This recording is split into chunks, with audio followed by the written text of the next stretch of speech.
അപ്പോൾ നമുക്കിന്ന് ഈവനിങ് സ്നാക്കായിട്ടൊരു കുമ്പിളപ്പം ആയാലോ?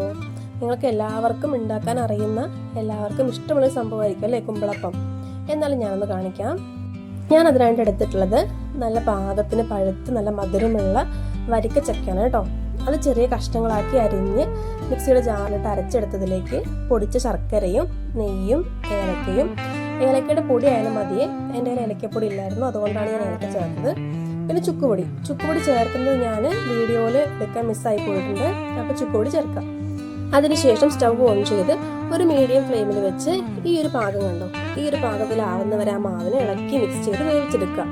അതിലേക്ക് ആവശ്യത്തിനുള്ള അരിപ്പൊടിയും തേങ്ങാക്കൊത്തും ചേർത്ത് ഒരുപാട് കട്ടിയും ഒരുപാട് ലൂസും ആവാത്ത രീതിയിൽ മിക്സ് ചെയ്തെടുക്കുക. എന്നിട്ട് ഇല കണ്ടോ, ഈ ഇലയുടെ പേര് ഇലമംഗലം എന്നാണ് കേട്ടോ. ഇലമംഗലത്തിൻ്റെ ഇല നല്ല മണവും ഫ്ലേവറും ഒക്കെ ഉള്ള ഇലയാണേ. നിങ്ങളുടെ നാട്ടിൽ ഈ ഇലയ്ക്ക് വേറെ എന്തെങ്കിലും പേരാണോ എന്ന് എനിക്ക് അറിഞ്ഞുകൂടാ. ആ ഇല എടുത്ത് കുമ്പിൾ കുത്തി അതിനകത്ത് മാവ് നിറച്ച് സ്റ്റീം ചെയ്തെടുക്കുക. അപ്പോൾ അത്രയേ ഉള്ളൂ കേട്ടോ, നമ്മുടെ കുമ്പിളപ്പം റെഡി ആയിട്ടുണ്ട്.